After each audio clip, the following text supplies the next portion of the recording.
La insulina es una hormona indispensable para el metabolismo de la glucosa. De hecho, hay personas que no producen suficiente y se la tienen que administrar mediante inyecciones. Hola, bienvenidos a Quiero Ser Médico. En este vídeo te voy a explicar la fisiología de la insulina para que puedas entender en futuros vídeos la fisiopatología y el tratamiento de la diabetes mellitus.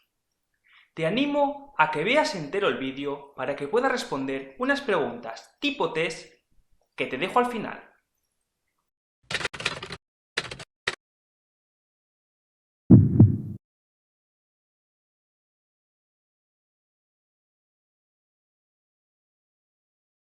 Comenzaré este vídeo explicando la síntesis de insulina. Se trata de una proteína pequeña sintetizada en las células beta pancreáticas, conformada por dos cadenas, la A y la B, unidas entre sí por puentes disulfuro. El proceso de síntesis de la insulina comienza con la producción de preproinsulina por parte de los ribosomas acoplados al retículo endoplasmático. La preproinsulina contiene un péptido señal que facilita la entrada de la proteína al retículo endoplasmático rugoso.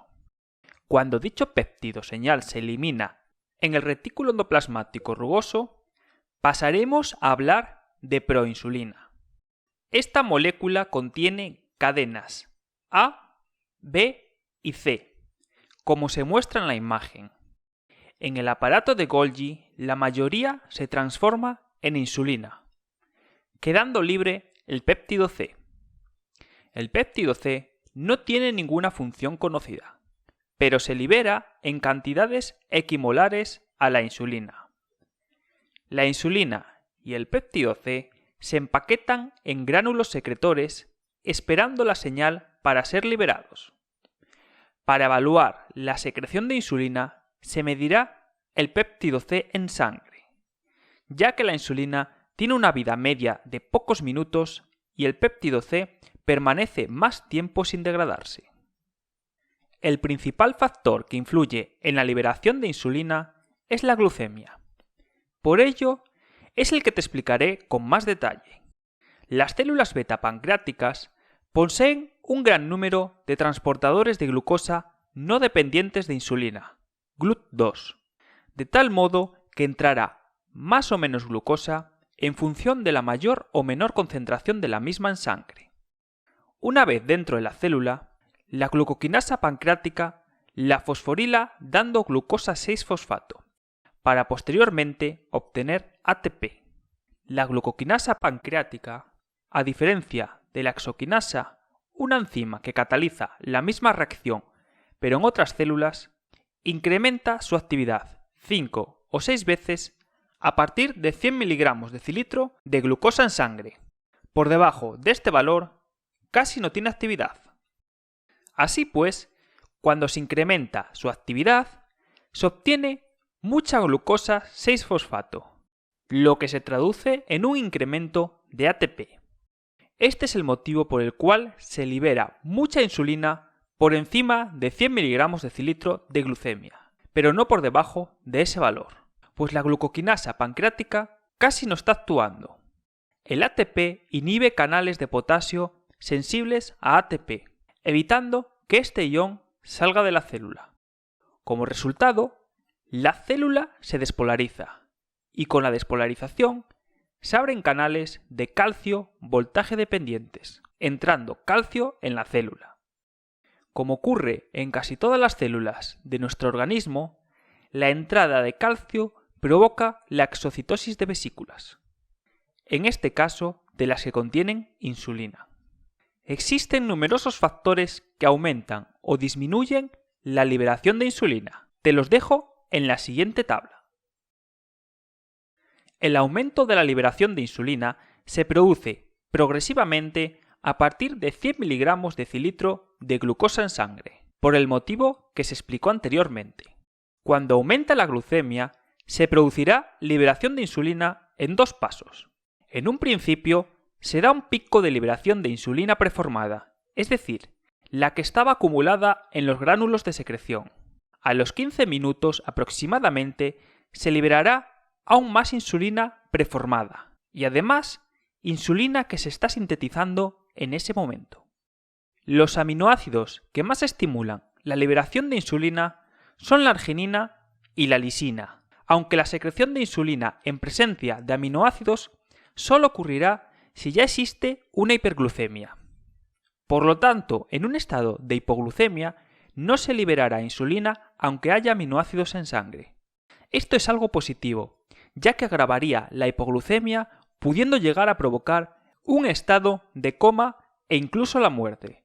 Por otro lado, que se libere insulina cuando existe una hiperglucemia y haya aminoácidos en sangre tiene también un efecto positivo, ya que la insulina favorece que los aminoácidos entren en las células para que puedan ser utilizados. Lo que ocurre con la presencia de ácidos grasos en sangre es parecido, aunque su efecto es menos potente. Las hormonas gastrointestinales que estimulan la liberación de insulina son la gastrina, secretina, colecistoquinina, péptido parecido al glucagón 1 o GLP-1 y péptido insulinotrópico dependiente de glucosa o GIP. GIP y GLP-1 se denominan incretinas y son las que tienen el efecto más potente. Estas hormonas se liberan cuando comemos, es decir, tienen un efecto anticipatorio. Antes de que aumente la glucemia en sangre, preparan al organismo para que pueda liberar gran cantidad de insulina. Su mecanismo de acción es el siguiente. Actúan en los canales de calcio dependientes de voltaje, manteniéndolos más tiempo abiertos, por lo que entrará más calcio que favorezca la exocitosis de insulina. Además, hacen que los canales de potasio sensibles a ATP tengan una respuesta más potente cuando aumenta dicha molécula energética. Es decir, potencian el cierre de los canales de potasio en presencia de ATP, por lo que la célula se despolarizará con mayor intensidad. Otras hormonas que provocan liberación de insulina o potencian su liberación son el glucagón, la hormona del crecimiento, el cortisol, la progesterona, la prolactina y los estrógenos. Hay que mencionar que si estas hormonas permanecen elevadas en sangre durante mucho tiempo, pueden provocar agotamiento de las células beta pancreáticas, es decir, causar diabetes mellitus. Desde un punto de vista clínico, las más relevantes son la hormona del crecimiento y los corticoides, porque existen enfermedades donde se encuentra elevada y porque se usan como tratamiento en muchas ocasiones, respectivamente. Los islotes pancreáticos están muy inervados y por ello el sistema nervioso podrá regular la liberación de insulina. El sistema nervioso parasimpático aumenta la liberación de la misma, mientras que el sistema nervioso simpático la reduce. Por ejemplo, la adrenalina aumenta la glucemia en periodos de estrés, aunque lo hace de una forma peculiar, ya que a diferencia de otras hormonas, aumenta tanto la glucemia como los ácidos grasos libres, al tener efecto glucogenolítico en el hígado y efecto lipolítico en adipocitos. La insulina se une a un receptor de la membrana de las células con actividad tirosina quinasa, conformado por dos subunidades alfa y dos beta. Estas últimas atraviesan la membrana citoplasmática, tal y como se puede observar en la imagen. La insulina se une a las subunidades alfa, haciendo que las unidades beta se fosforilen, es decir, haciendo que se acoplen fosfatos, al activarse la tirosina quinasa. Las tirosinas quinasas son enzimas que catalizan la transferencia de grupos fosfato desde el ATP hasta residuos de tirosina de las proteínas. Esto da como resultado la activación de muchas enzimas intracelulares. No entraré en detalle, cuyos efectos principales son gran incremento de la captación de glucosa, sobre todo en células musculares y adiposas, mayor permeabilidad de la membrana plasmática a aminoácidos, potasio y fosfato. Ahora pasaré a comentar el efecto que tiene la insulina en los diferentes tipos celulares. Inmediatamente después de consumir alimentos con alto contenido en glúcidos, se producirá liberación de insulina. La insulina favorece la captación y el metabolismo de la glucosa a nivel muscular. Sin embargo, durante gran parte del día, el músculo utiliza ácidos grasos para obtener energía, porque la glucosa no puede entrar en las células.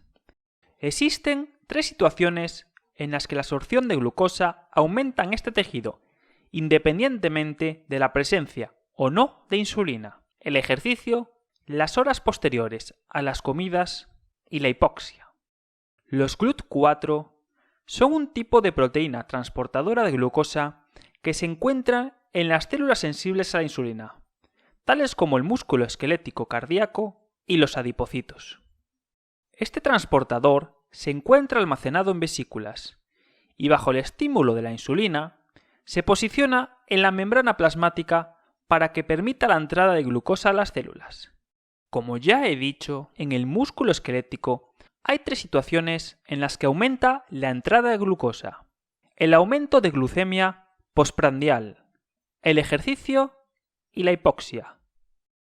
Pero, ¿aumentará la insulina al hacer ejercicio? La respuesta es no, porque el principal estímulo que libera insulina es la glucemia elevada, y durante el ejercicio no se eleva, salvo que comamos antes o durante el ejercicio. En resumen, en el músculo esquelético encontramos una excepción al resto de las células dependientes de insulina, ya que los GLUT4 también son sensibles al ejercicio, sin necesidad de esta hormona. Por otro lado, después de ingerir alimentos, se liberará insulina, estimulando también la entrada de glucosa en las células musculares. Después de comer, se pueden dar 2 situaciones: que hagamos ejercicio y la glucosa se utilice para generar ATP, o que no hagamos ejercicio y se utilice para generar glucógeno. Por tanto, a nivel del músculo esquelético, la insulina tiene los siguientes efectos. Favorece la entrada de glucosa a los miocitos, así como su almacenamiento en forma de glucógeno, siempre y cuando que la glucosa no sea necesaria para generar ATP. Además, en estas células, tanto la glucosa como la insulina favorecen la síntesis de malonil-CoA, una molécula que se forma por carboxilación del acetil-CoA por parte del complejo enzimático acetil-CoA carboxilasa. Esta molécula en otras células es un intermediario necesario para la síntesis de ácidos grasos. Sin embargo, su función aquí es bloquear la enzima carnitina palmitoil transferasa 1, evitando que los ácidos grasos de cadena larga entren en la mitocondria. Al no entrar en la mitocondria, no se pueden usar para obtener energía, es decir, no se produce beta-oxidación de ácidos grasos. Si esto no ocurriera, el excesivo uso de ácidos grasos y cuerpos cetónicos para obtener energía provocaría acidosis metabólica. Gracias a que la insulina promueve la formación de ATP a partir de glucosa, esto no ocurre, excepto en personas diabéticas con un mal control de su tratamiento o en los ayunos prolongados. Dichos efectos también se han demostrado en el hígado y tejido cardíaco. Otro efecto de la insulina en los miocitos es promover la síntesis proteica e inhibir el catabolismo de las proteínas, efecto que también tienen los aminoácidos. Las células musculares esqueléticas tienen cotransportadores sodio-aminoácidos, cuya actividad se incrementa en presencia de insulina.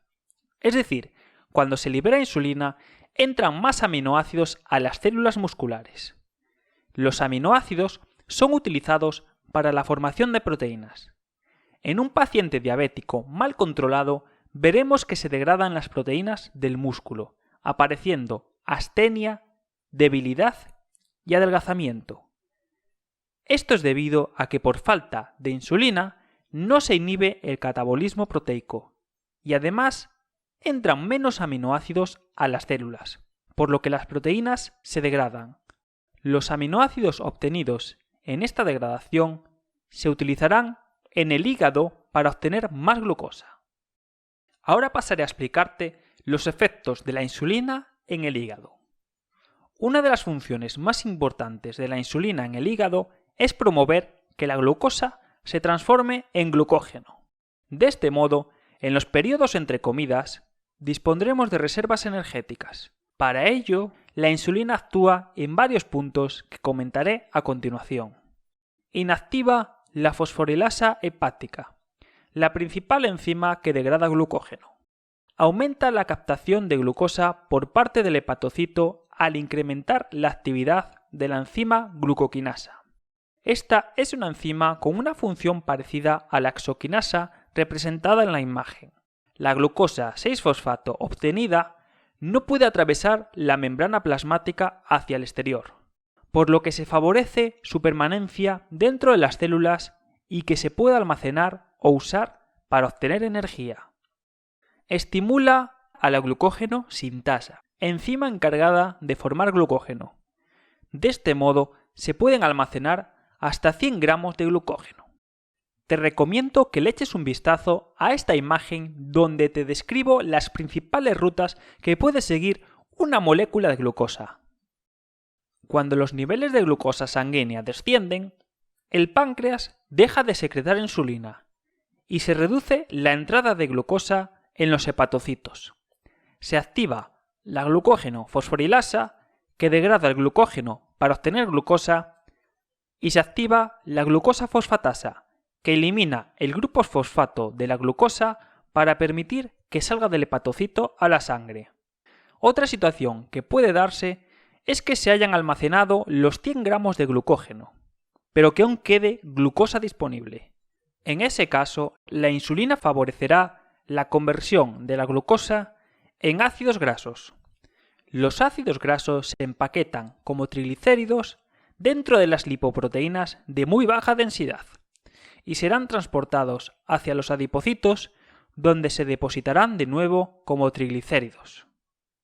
La insulina inhibe también la gluconeogénesis, es decir, inhibe la formación de glucosa a partir de precursores que no son glúcidos, tales como los aminoácidos. Esto ocurre en parte porque la insulina inhibe la liberación de aminoácidos por los tejidos y también evita que entren en los hepatocitos. Ahora pasamos a estudiar la insulina y el tejido adiposo. La insulina ejerce varias funciones en los adipocitos y otros tejidos, favoreciendo el depósito de lípidos. Cuando el hígado ya no puede almacenar más glucógeno, empieza a transformar la glucosa en acetil-CoA, que utilizará para formar ácidos grasos o generar energía, si fuera necesario. En el hígado, parte de la acetil-coenzima A se utiliza para sintetizar ácidos grasos. Después, estos ácidos grasos, formados en el hígado, son empaquetados como triglicéridos dentro de las lipoproteínas de muy baja densidad, o VLDL, que viajan hasta el tejido adiposo. La insulina activa la lipoproteína lipasa, una enzima localizada en la luz de los capilares que hidroliza los triglicéridos de los kilomicrones o de las lipoproteínas de muy baja densidad y los descompone en ácidos grasos libres y glicerol. De este modo, permite la entrada de dichas moléculas resultantes en las células vecinas, que en este caso son los adipocitos. Dentro de los adipocitos, los ácidos grasos son transformados de nuevo en triglicéridos para ser almacenados. Por otro lado, la glucosa puede entrar a los propios adipocitos a través de GLUT4, siendo esta entrada dependiente de insulina. Una vez dentro, muy poca se almacena en forma de glucógeno, mientras que la gran mayoría se utiliza para generar acetilcoenzima A. Además, durante la glucólisis se genera alfa-glicerol-fosfato que será necesario para la formación de ácidos grasos.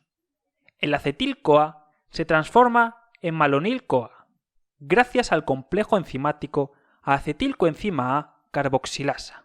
Esta molécula, junto con el alfa-glicerol-fosfato, se usarán para formar ácidos grasos. Hay que recordar que los ácidos grasos también pueden provenir del hígado, como ya se mencionó anteriormente. Los ácidos grasos que se sintetizan se almacenan en forma de triglicéridos. dentro de los adipocitos o se liberan a la sangre si es necesario.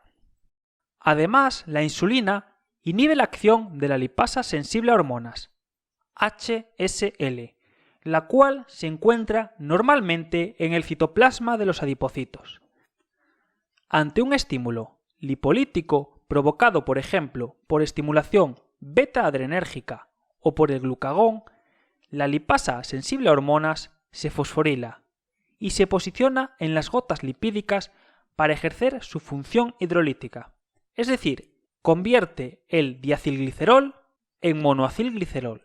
A su vez, el monoacilglicerol se convierte en un ácido graso libre y una molécula de glicerol por la acción de la enzima monoacilglicerol lipasa.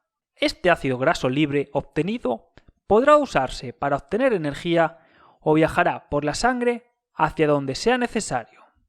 La insulina bloquea todas estas reacciones al impedir la fosforilación de la lipasa sensible a hormonas o HSL. Relacionando esto con la patología, hay que destacar lo siguiente. Si hay déficit en producción de insulina, habrá exceso de ácidos grasos en sangre, porque no se inhibe la lipasa sensible a hormonas.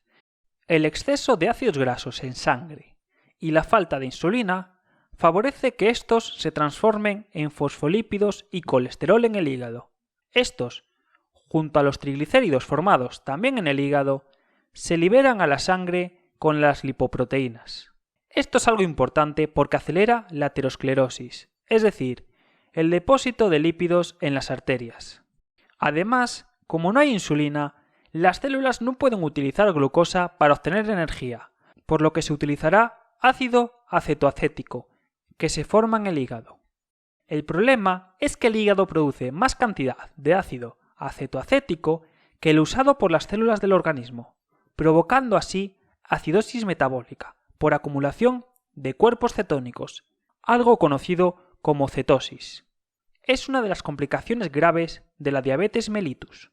En la siguiente imagen se representa cómo actúan las hormonas en los adipocitos. En estado basal no hay estímulo lipolítico, representado con flechas rojas, por lo que la lipasa sensible a hormonas o HSL no se fosforila.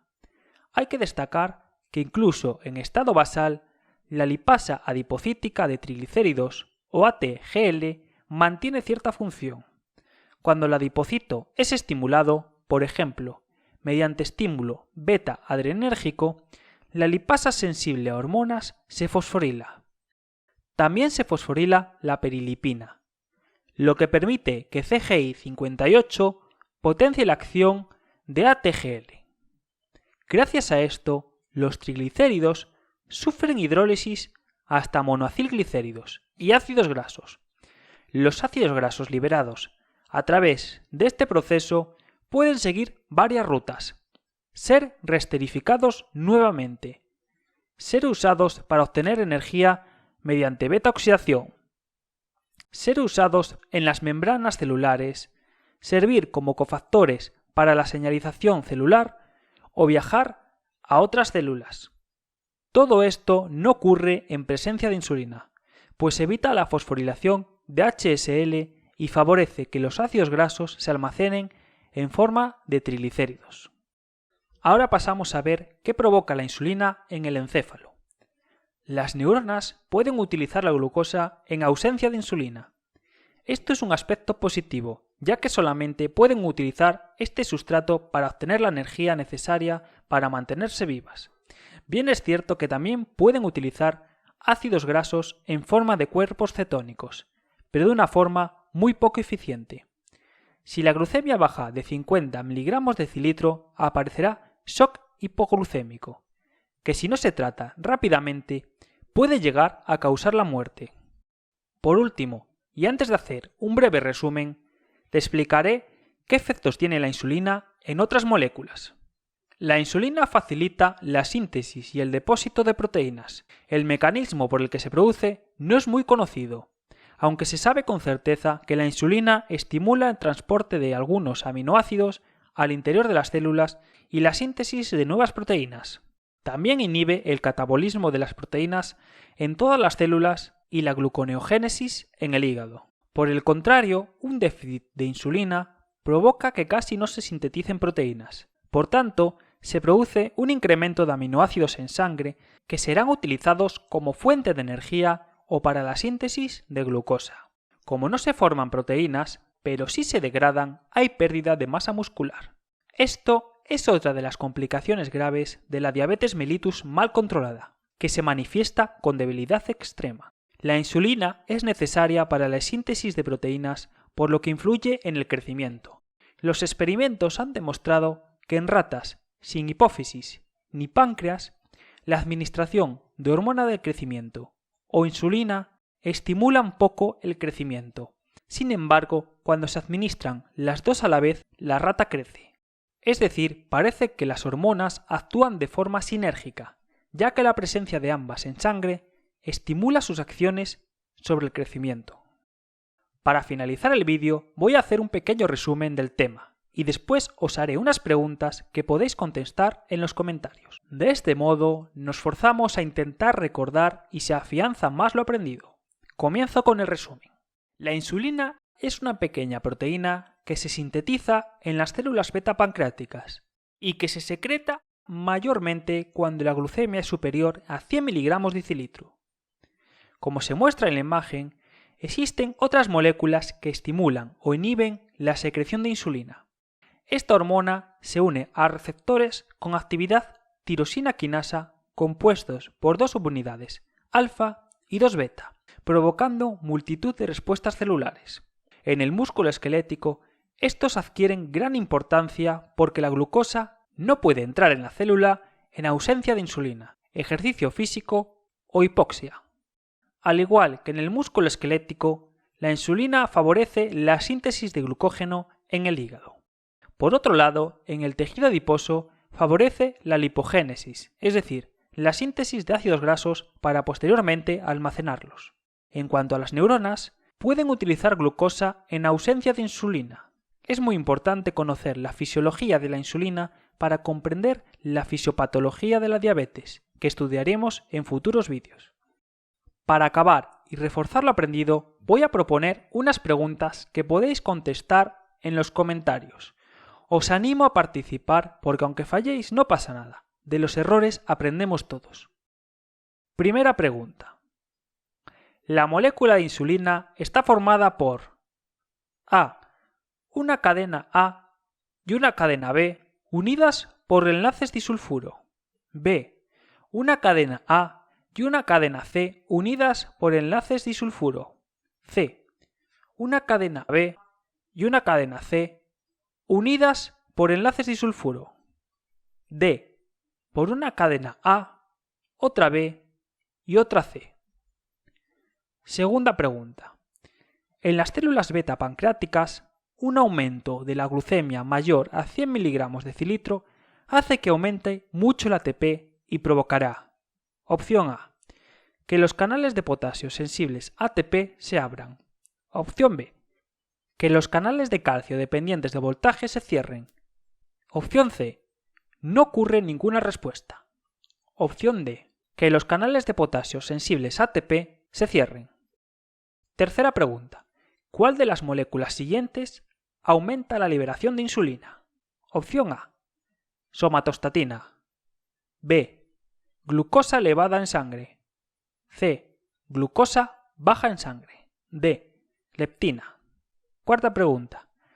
¿El receptor de insulina? Opción A, es un receptor con 7 dominios transmembrana. B, es un receptor acoplado a proteínas G. C, es un receptor con actividad tirosina quinasa. D, no tiene receptor. Quinta pregunta. ¿Bajo qué estímulo puede entrar la glucosa en las células musculares? A, si hay insulina en sangre. B, si haces ejercicio. C, entra siempre independientemente de la situación. Opción D. La respuesta A y B son correctas. Sexta pregunta. ¿Es cierto que la insulina A. inactiva la fosforilasa hepática? B. disminuye la captación de glucosa por parte del hepatocito? C. Inactiva la glucógeno sintetasa. D. Estimula la gluconeogénesis. Y última pregunta. En relación a la insulina y el tejido adiposo, ¿es cierto que? Opción A. La insulina provoca la fosforilación de la lipasa sensible a hormonas o HSL. Opción B.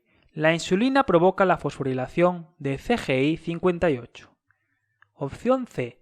La insulina evita la fosforilación de la lipasa sensible a hormonas. Y última opción. La insulina estimula la lipólisis. Si podéis responder a la mayoría de estas preguntas, os sabéis muy bien el tema. Si no es así, os animo a que veáis de nuevo el vídeo y hagáis resúmenes. Para un estudiante de Ciencias de la Salud es muy importante conocer la fisiología de la insulina.